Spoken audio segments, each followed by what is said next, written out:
Hello you lovely people, welcome back to my channel and to a video that is going to be all about games on mobile phones and how it's been a mixed bag over the years, especially for somebody like me who hates to use on-screen controls because they're bloody horrible most of the time.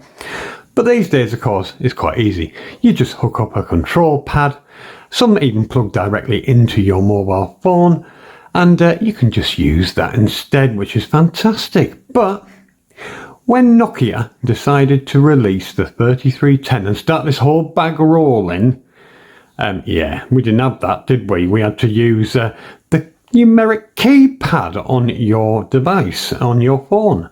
And it was, yeah, it was all right. It was better than bloody on-screen controls, but still not great. And of course, everybody was playing Snake, weren't they? Yeah. Snake was an absolute hyper train ride. Everybody was bloody playing it. But of course it was on a monochrome screen. Not the greatest experience. Then along came this baby here and many others of its ilk, which is the Nokia 3510. And in fact, this one is the Nokia 3510i. I standing for internet. And I tell you what guys, this was a brilliant device. It was the first time you could actually play polyphonic ringtones, for instance, the very first time, because it had that software included onto this cell phone. You could also connect to the internet with this one, of course, properly. Obviously it was a very basic internet. It had a colour screen in it. So all of these things guys made this already fantastic, and there was a lot of other bells and whistles as well that they brought to the table with this one, Nokia, because Nokia of course at the time were the kings of the cell phone, long before Apple and all that came along, and even Google with their Android devices. So yeah, interesting, very, very interesting to finally get to play a colour version of Snake and all that gubbins. So yeah, what a fantastic machine. Oh, should I say phone this was at the time. Well, it is a machine, isn't it? You know what I mean. But yeah, absolutely brilliant. Love the look of this thing to this day. It does fully work, although I didn't charge the battery. But hey ho, that's not what it's about, this one, is it? Because yeah, we needed to move on time-wise, didn't we? We certainly did. And we did. When Symbian came out. Now, there's been lots of Symbian devices. Obviously, here's just one example, guys, of my very vast Symbian collection, because they're my favourite phones to collect. And this is the Nokia N70, which has just had ordered up a nice new front plate and battery cover, or lens cover, whichever way you want to look at it, because it's both. Yeah, this brought everything to a head, guys. This beautiful Symbian OS made things so much better. What I didn't tell you about this baby is it could actually play Java. So you had a hell of a lot more than just bloody Snake. You had Java as well. Obviously 2002, guys, that was fantastic. Snake and Java, wow, you were probably just over the moon with it. But yeah, this brought it a level up, guys, because on this platform, on Symbian, you could play all the Symbian games as well, and apps, as well as the Java games and apps. And it did bring it, you know, to a nice, audience, if you like, because all of a sudden, Nokia were exploding even more than they were already. You know, their sales were already incredible, but as soon as they brought Symbian to their devices, that was it. And what a fantastic OS it was. Lots of different versions of it, of course, came out. It is now just a thing of the past, which is a bloody shame in a way. But yeah, this N70, guys, I mean, obviously it had this as a pad to play your games and what have you, and it was pretty awesome for what it was. It really, really was quite fantastic. And it had a micro SD slot, although it was a very, very big SD card that used to go in it. As you can see here, guys, when I take this off, you can see the size of that bloody thing there. And you'd be hard pressed to find one these days. But all in all, it was a pretty fantastic device with a very nice screen. He says turning it on. Here we go. Yeah, you're going to see the usual Nokia thing coming up here. So yeah, obviously you can see already this screen is fantastic. There we go, that's the iconic thing right there. Yeah, and oh, what a fantastic software it had on it at the time already. It was just awesome. For games, for music, for video, everything was there for you at your fingertips. So yeah, what a brilliant, brilliant device, or devices that Nokia had with the Symbian OS on it. But we've got to talk proper gaming here, haven't we? I mean, this was all right. Just, you know, obviously having all this on there, you know, Java games and some, you know, games that you could actually purchase. You could even get them on the SD cards with the later N series. But it wasn't the answer, was it? Not really. So Nokia one day was sat there and they were thinking to themselves, you know what we should do? We should go against Nintendo and its Game Boy line and make our own handheld. But that is a Symbian phone as well. And that's when they came up with the first, yeah, the first, guys, because there was two.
Yeah, N-Gages.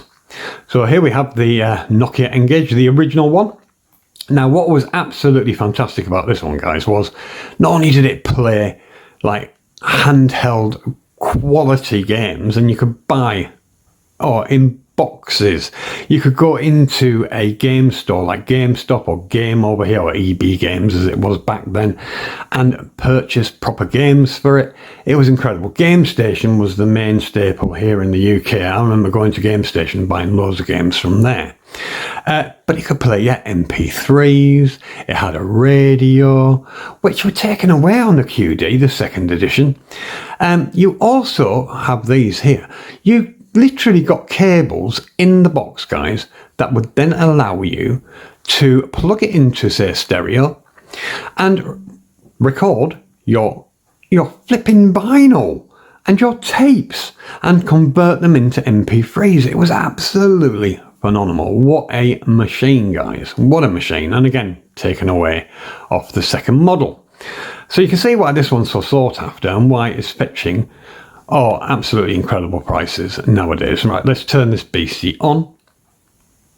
He says, oh, come on, you bugger. There it is. Yeah, absolutely incredible for the time. But, yeah, people didn't love it. Because, yeah, when you put it next to your ear, it looked a bit like a tackle because you had to hold it like that. In fact, it was like that with the back showing. But I absolutely adored it. I got one straight away as soon as it was released, and I absolutely loved it. Loved it, loved it, loved it. And here we go, it's coming on now.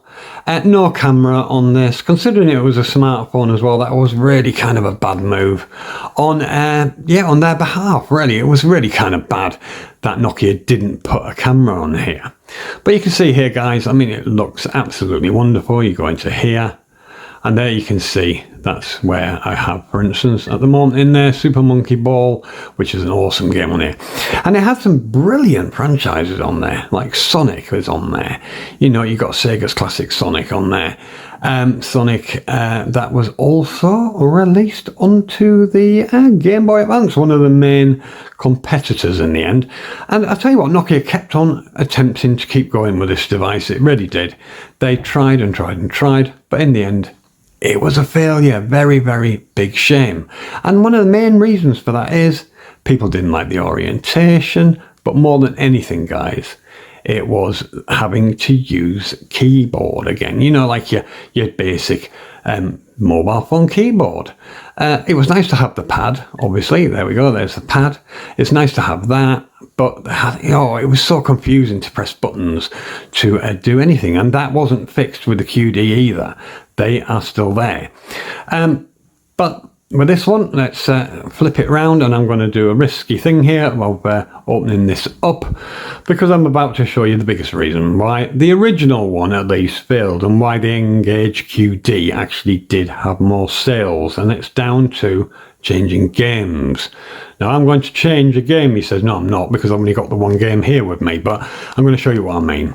Right, so to get in there, you have to open the back. This is to change a game, guys. Bear that in mind. Right, put in my side. Now you're in. There's your SIM card. There's your game. Can you see a problem?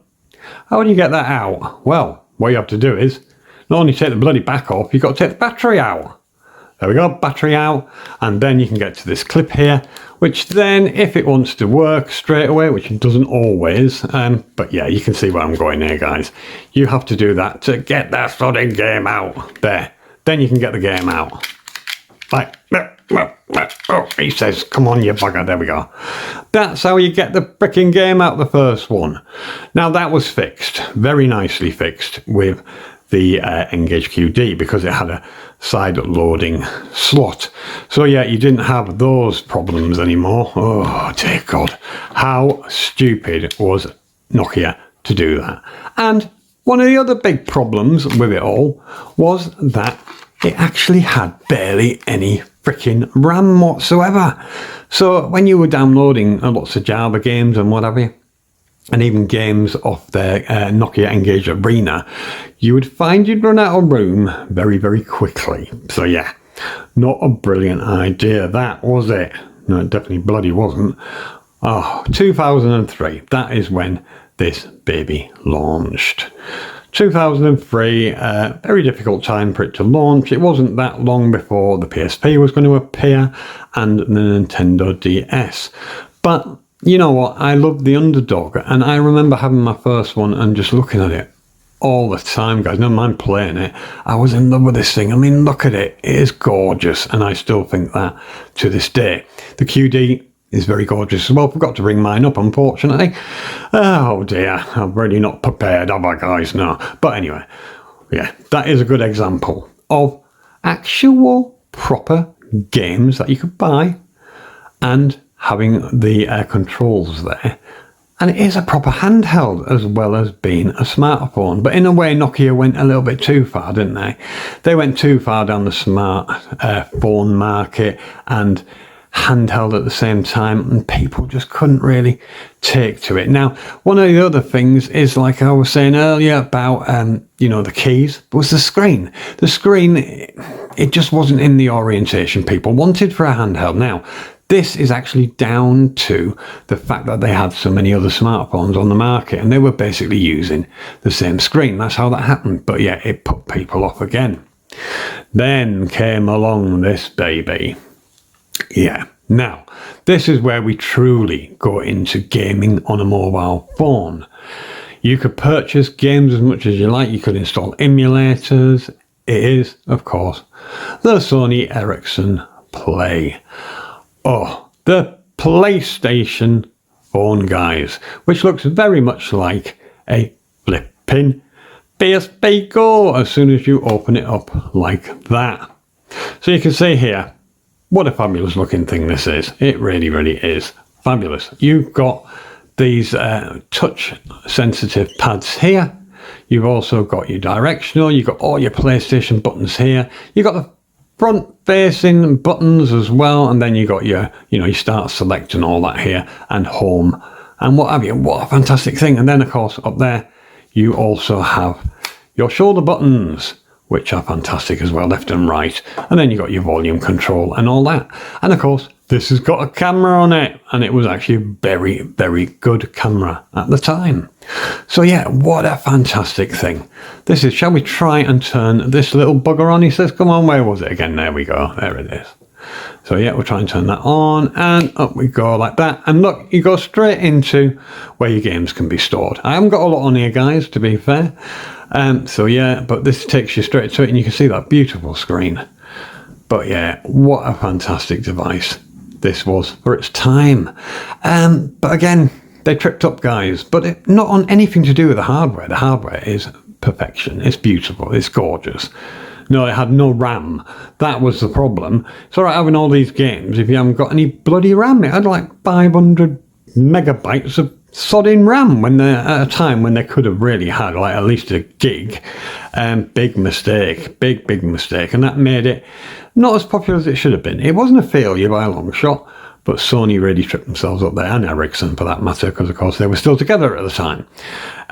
So yeah, the PlayStation phone became a bit of a bummer, even though it had these beautiful controls. And I so wish that somebody would jump on that and make a kind of newer version of this, because it's just fabulous. The way it closes up, guys, silky smooth. There we go. What a beautiful, beautiful device this is. It really, really is. Even this one in its poor condition is beautiful. Again, going to be reshelled shortly. So yeah, what a shame, eh? But this did bring it forward, guys. People could have almost like a PSP experience on this beautiful device. They really could. And it was a far step up from the N-Gage, wasn't it? Having a camera and everything as well. So the smartphone side of it was there. It's running Android, which of course, brilliant step from Sony, not to have their own on there, but to use Android. So you had all the Android apps as well, all the Android games. Again, video, music, everything at your fingertips, unlike the N-Gage, of course. So yeah, it really did take it up a step from there. But guys, I have a honourable mention coming up, and a very rare honourable mention indeed. Not that these aren't rare already. I mean, you pay a fortune for this, and for the N-Gage you pay a fortune. And I'll tell you what, for every single one of the N series, you pay a fortune for these days if you want them in good nick. So yeah, shall I bring in the honourable mention? He's got to be plugged up, because notoriously all the batteries are dead in these things, but you can cord it with its official charger, which is a pig to actually get a replacement for, because it's a very odd sized charger. But yeah, shall we do that? Shall I bring in the honourable mention? And I'll tell you why it's honourable in a sec. Right, back in a minute.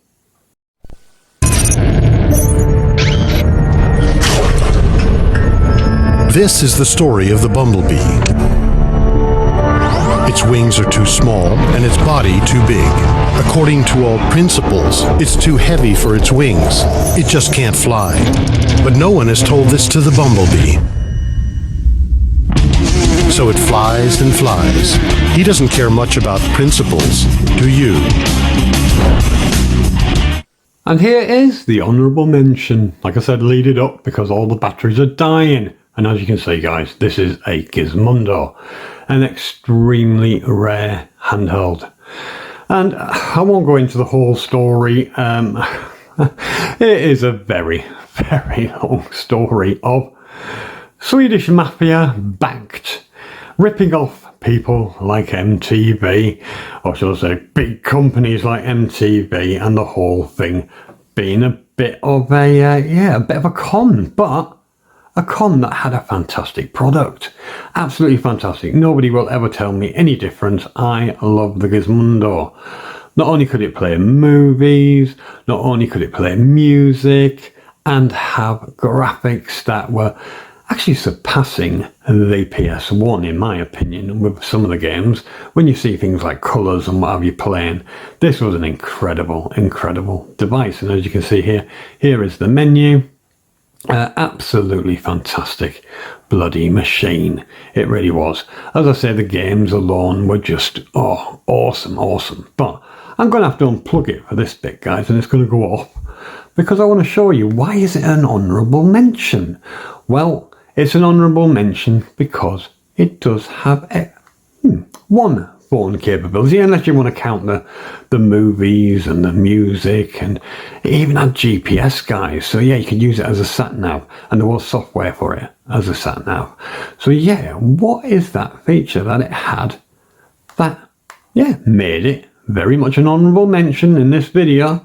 And that is texting, guys. Yeah, you could text message people with this thing. So let's unplug it and I will show you what I mean by that. Oh, it's going to stay on for a little bit. Wow, I'm being spoiled. Right, let's take the back off. So you can see, guys, there's the camera. There's your wonderful shoulder buttons, which I do. Oh, not everybody's cup of tea, guys, but I love it. Love it. And then you open it up and you see the battery here, the dead battery, which most of them are these days. And there is a SIM card. And in this case, I do believe that is a Vodafone SIM card in there. So yeah, you could actually text people on this. So yeah, you couldn't ring or anything like that, no voice calls or anything like that, but you could text message people. So that was incredible for the time. It really was. For a handheld, which is solely a handheld, not like the N-Gage and obviously the Xperia Play. They didn't go overboard. See, they just put text messaging in there so that people who were playing on their Gizmundos could communicate with each other rather than just being hooked up near each other. You know, you could actually use text messaging, which was fantastic. So yeah, what a wonderful honourable mention, because it did have some phone capabilities, even if it was just text messaging, wasn't it, eh? But yeah, there's going to be a whole video on this baby because, obviously if you're familiar with my old channel, I have lost over 5,000 videos, including a hell of a lot of Gizmundo ones. So now I'm desperately trying to fight Google over the whole freaking situation. But in the meantime, I might as well remake videos, hadn't I? So yeah, I'm going to be jumping back on my favourite handheld of all time because of the history about it, my history with it. I just love this thing. But yeah, shall we lay them all back out again and have another look at them all, shall we?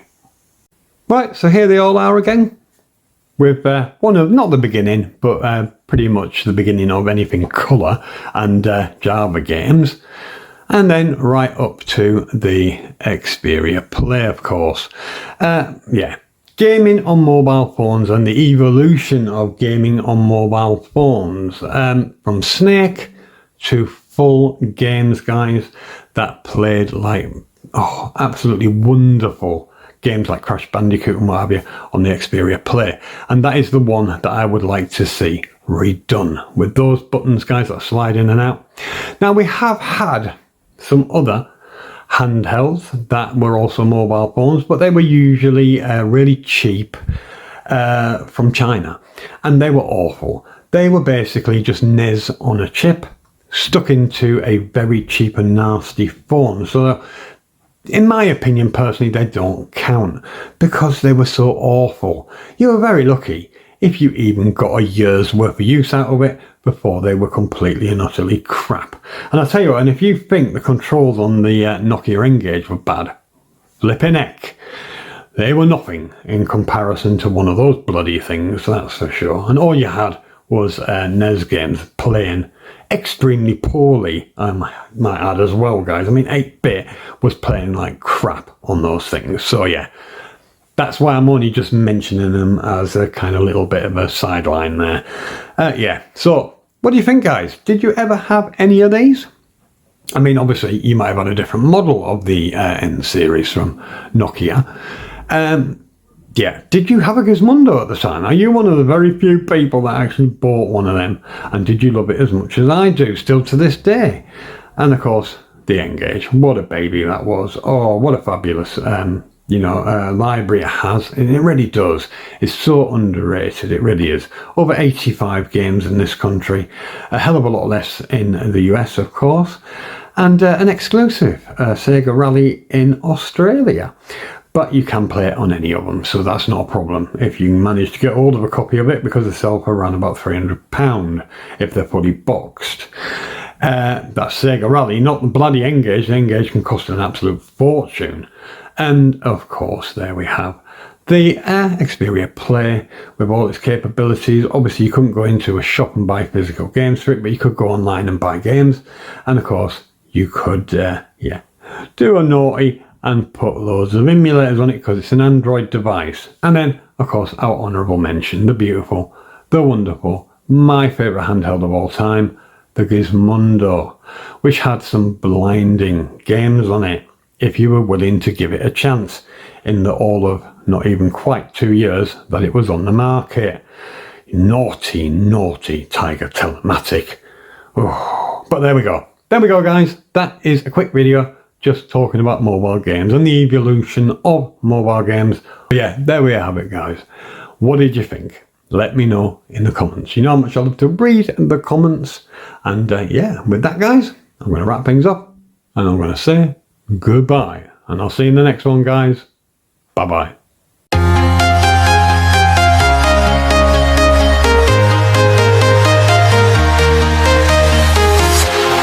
Walking alone, the streets are empty.